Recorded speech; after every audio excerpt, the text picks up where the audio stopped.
cuarto año consecutivo del Cinematógrafo por Canal 10. Hoy tenemos un programa muy especial porque vamos a presentar, no sé, pero me atrevería a decir que las dos mejores películas en lo que va del 2013, The Master y Tabú. Sí, dos grandes películas y además vamos a poder dialogar con Miguel Gómez, el responsable de Tabú, probablemente el director más importante que tiene la cinematografía portuguesa. Quédate con nosotros.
Un acontecimiento imperdible de esta semana es la reposición de la última película de Paul Thomas Anderson, The Master, El Maestro, que tiene a Philip Seymour Hoffman y Joaquin Phoenix como protagonistas.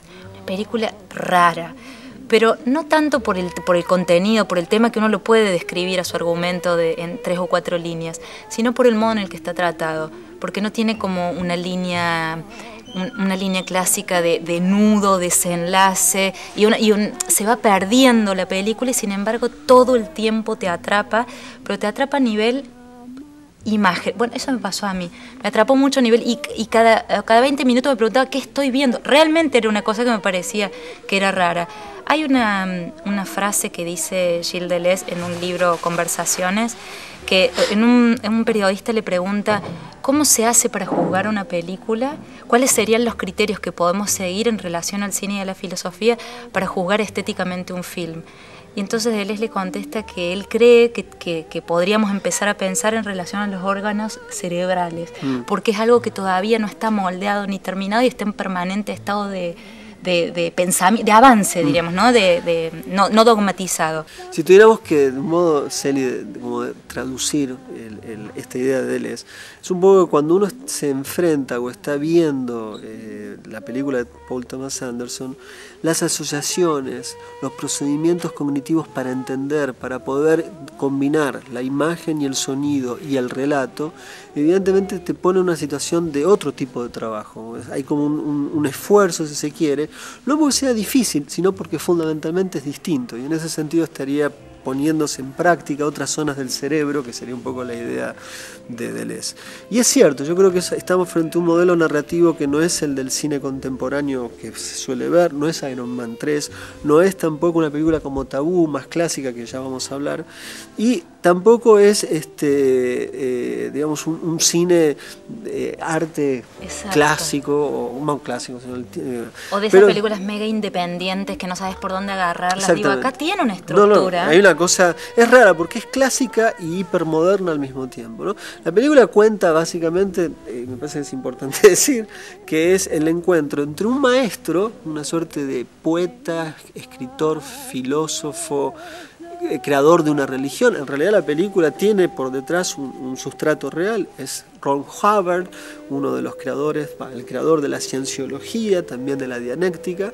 La película no se hace estrictamente cargo de eso, pero sí vemos lo que significa terapéuticamente la dianéctica y cuáles son las ideas que están por detrás, ideas bastante delirantes. En una Norteamérica posguerra y con todos los efectos que la guerra generó en el contexto y en el cuerpo de los hombres, ¿no? Y en el caso de Joaquín Phoenix, es un personaje dolido que viene de la guerra, un tipo con muy poca cultura, que se va a fascinar en el encuentro con este pseudo padre, o lo va a tomar de algún modo como una figura paterna, y justamente en el momento que está viviendo el máster, el maestro, es el momento de crecimiento de llamémosle la secta, no en un sentido despectivo, porque me parece que en última instancia todos los movimientos con más ortodoxia o menos heterodoxia son sectas, porque son grupos de creencia.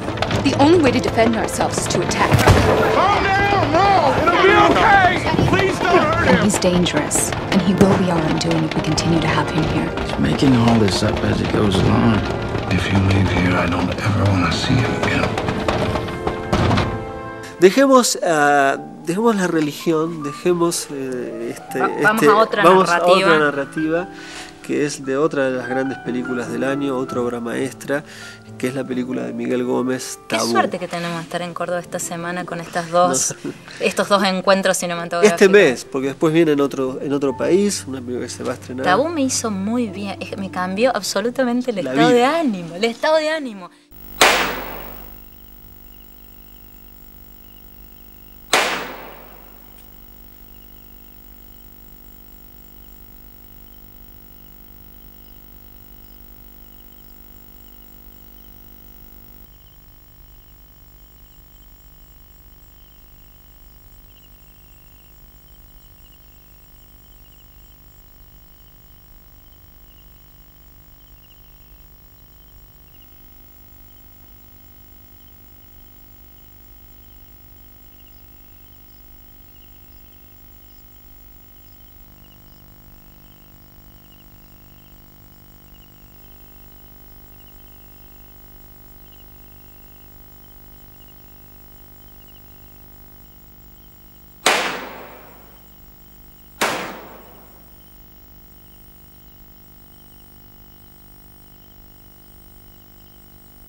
Tabú es la tercera película dirigida por Miguel Gómez, un director bastante jovencito, ¿no? El que hizo Aquel querido mes de agosto. Y vos decías recién que The Master era diferente a Tabú, que de alguna manera era una película más clásica. ¿A qué te referías? Que es una me parece que es una película que toma, en principio, es una película como muchos portugueses, que tienen una tradición cinematográfica y que además es una tradición que conoce a la perfección la tradición clásica, en este caso de Hollywood. Entonces la película tiene una modalidad de relato muy particular que va llevando al espectador en una suerte de viaje placentero donde se va a contar una historia, y es una historia en algún sentido conmovedora, que no deja de tener rasgos políticos, que no deja de tener rasgos históricos políticos, pero que al mismo tiempo es una historia trágica, si se quiere, de amor entre dos personajes. El film está dividido en tres partes. Hay una introducción inolvidable, donde hay un explorador. Este explorador nos introduce a este mundo, un mundo extraño en el África, pero luego la película se va para Lisboa, a la actualidad. Presentan los personajes, Aurora, una mujer bastante de mucho dinero en algún momento, que se la ve sola, que se la ve triste y, sin embargo, esconde por detrás una vieja historia de amor. Y está cruzada como por tres mujeres, sería Aurora, la empleada, Santa, una negra, y la vecina Pilar. Y estas tres mujeres van tejiendo un nudo de relaciones en donde va a ir disparando la vida de cada una.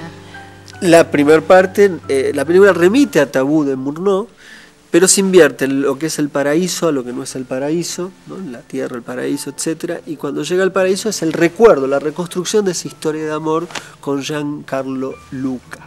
Giancarlo Luca, el actor más lindo que van a ver en los últimos tiempos. No, de verdad.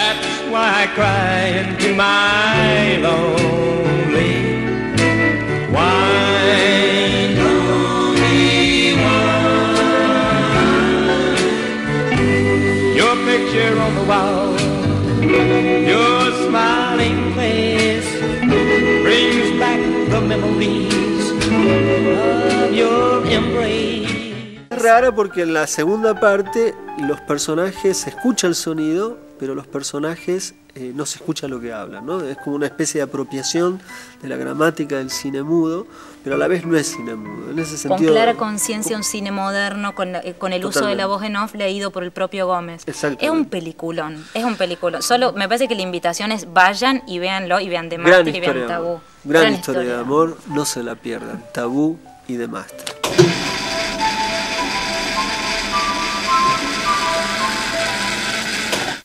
Allez, Parigo. Alors, vous avez fait beau voyage? La chasse de fauve. Non, non, oh, doucement les asticots, là.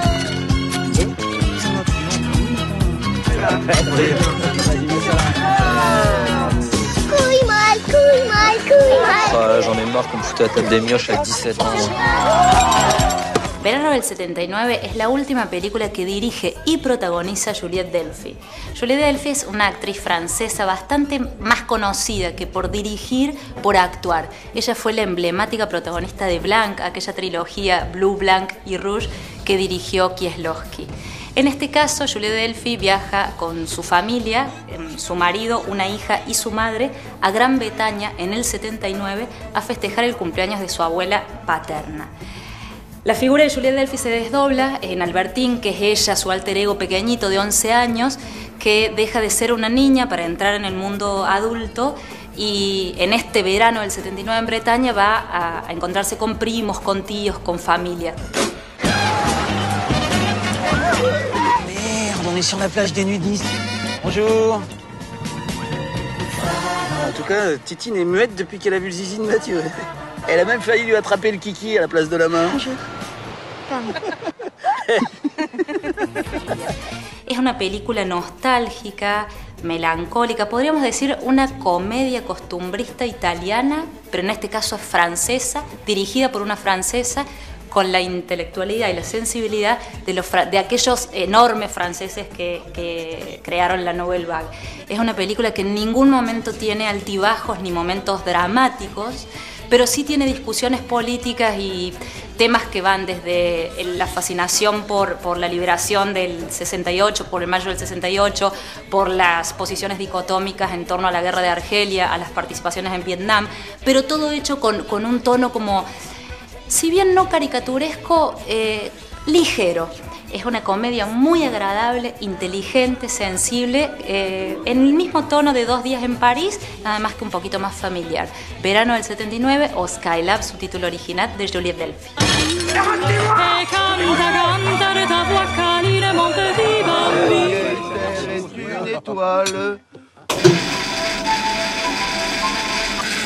A final del 2013 en los Estados Unidos se va a sustituir completamente las proyecciones en 35 milímetros y desde ya en 16 o eventualmente en 70. Es decir, que el cine como lo conocimos en su carácter analógico dejará de existir.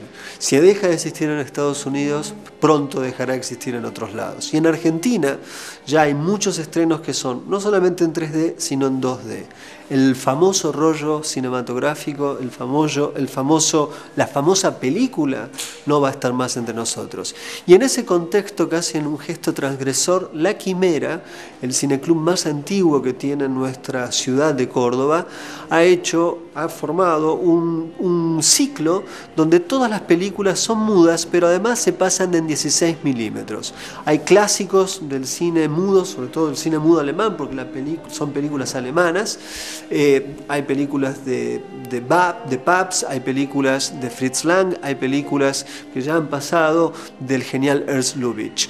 Clásicos del cine alemán en 16 milímetros en La Quimera, que funciona en el pasaje Scuti, donde está el Teatro de la Luna. Ya vamos a hablar de otras películas que se van a pasar allí, pero es algo imperdible.